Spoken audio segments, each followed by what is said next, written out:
Hey, what's up YouTube? Welcome back to another episode of New Parents in Training. So last week I have spoke about what is credit, why is it important to you. If you haven't seen that video, I'll link it up top so you can go check it out.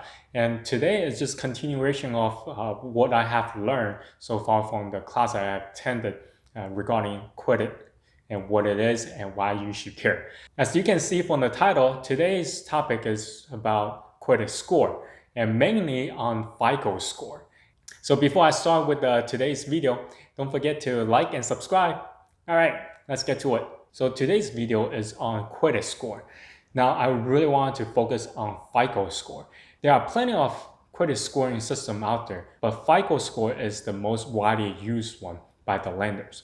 FICO is being around since the 50s. It stands for Fair Isaac Corporation. They're based in San Jose, and what they do is they analyze data for credit bureaus. So the FICO score, the way they calculate your score is proprietary.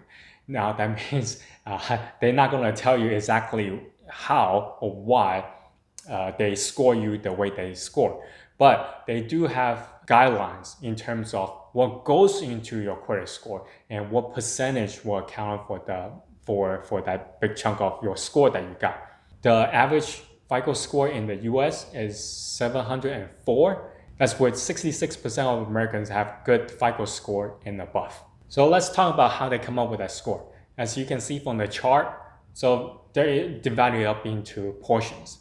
One of them is called payment history, accounting for 35%. Amount owed is accounted for 30%. Length of your credit history accounted for 15%. New credit count for 10, and mixed credit counted for 10 as well. That's how FICO will determine from your credit report what portion of it will be accounted for a higher percentage than the other. So let's talk about each one of them individually for you to kind of have an idea what it is that they are looking for. So first one I want to talk about is your payment history. It accounted for 35% of the calculation. This is the most significant category in your FICO score. So as the name implied, this is just a historical data on whether or not you pay your payment on time. So the data that will be included in this payment history will be including your credit card payments, your mortgage, your student debt, your car loan, and any type of outstanding loans. Now I also look at your public records, such as if you have any bankruptcy or any foreclosure. Those will account toward your payment history as well. So for each of the late payment that you have on your credit report, the scoring system will look at how late your payment was, how much was late, and how recent the delinquency was. So now that you kind of have an idea of what goes on for your payment history, then you should try to make all your payments on time. But however, not everyone's be able to. Sometimes there's family emergency or your paycheck didn't come due on time. There are a lot of factors into why someone's being late to paying their bills. I, for one, have been late before to pay my credit card, mostly due to lack of memory. Sometimes I just forgot. So there is a grace period. Just because you are late according to your billing statement, it's not really late to account for your credit bureau into your credit score. For example, if you have a credit card payment that's supposed to be due on March 1st, and for whatever reason you were late, and you end up paying on March 2nd, technically to the credit card company, you are late.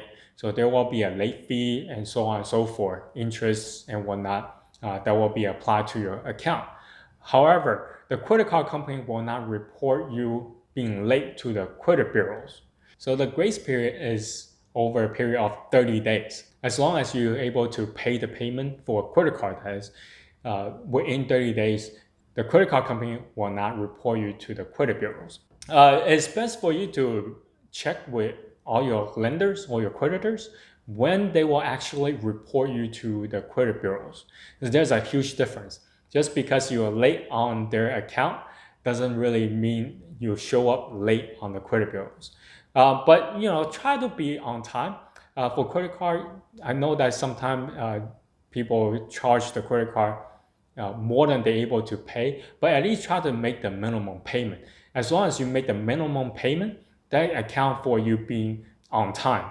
It will not account you to being late. All right, the next one is account for 30%, which is amount owed. So the way that FICO score looking at this category is that not only they look at how much you owe that's outstanding, but compared to how much credit that's lended to you to begin with.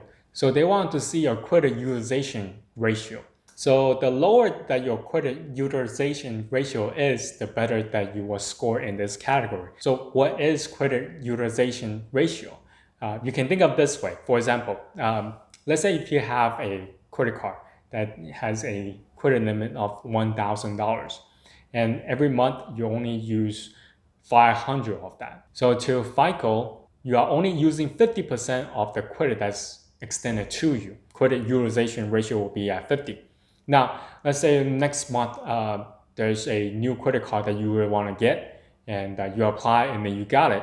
And that new credit card is also $1,000 in terms of credit limit that extend to you. So now from both credit cards, you have $2,000 of credit that extended to you. If you continue to live like how you used to live, which is only spending $500 a month on your credit cards, then all of a sudden your credit utilization ratio went from 50% down to 25%, because now as you're only using 500 of the $2,000 credit that's extended to you.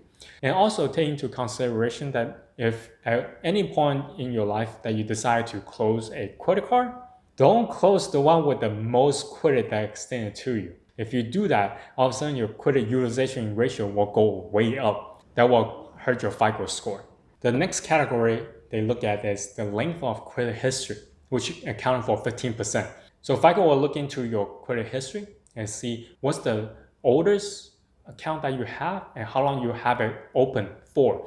What is the average length of the accounts that you have on your credit report? So needless to say, the longer that you have an account open, the better it is that you will be able to score on this category. The youngest age that you can start building your credit is at age of 18. So with that being said, that any person that's just turned 18 should start to prepare themselves for building up their credit. So this way, whatever account that you open for, then it will be you have a much longer history to show for to the credit bureaus. That goes the same with canceling credit cards. So if the oldest credit card that you haven't used, but if that card doesn't have any annual fees, I suggest you just keep it open. So the next category is called new credit, which accounts for 10% of your credit scoring.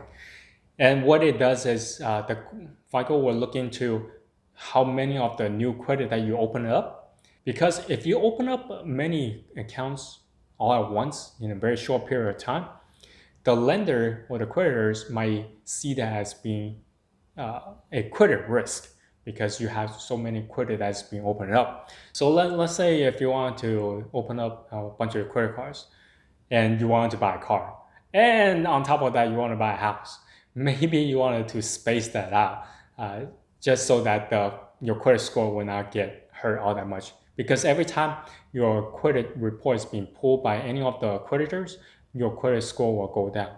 Not only that, because you have so many new accounts that's being opened up with new credit that's extended to you, to the lenders, you might become a credit risk. If you want to buy a new house, I think that's more important for you to obtain the mortgage at the rate that you want. So that will take priority than to have a new car loan or than to have a new credit cards.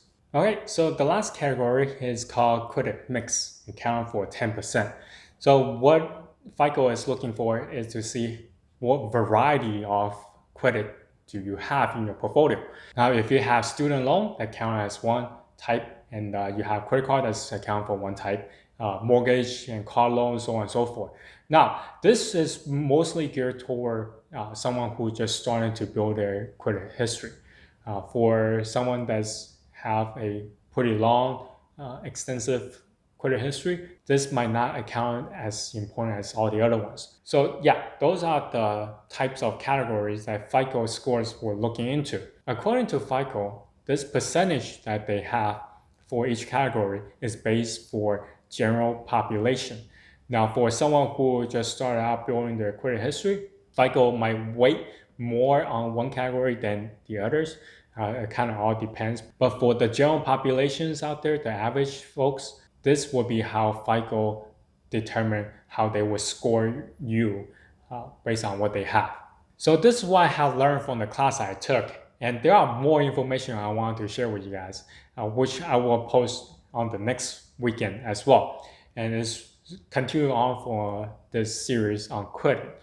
And so if you found this video to be informative, don't forget to hit the like button. If you like our channel, don't forget to subscribe. Until next time, bye.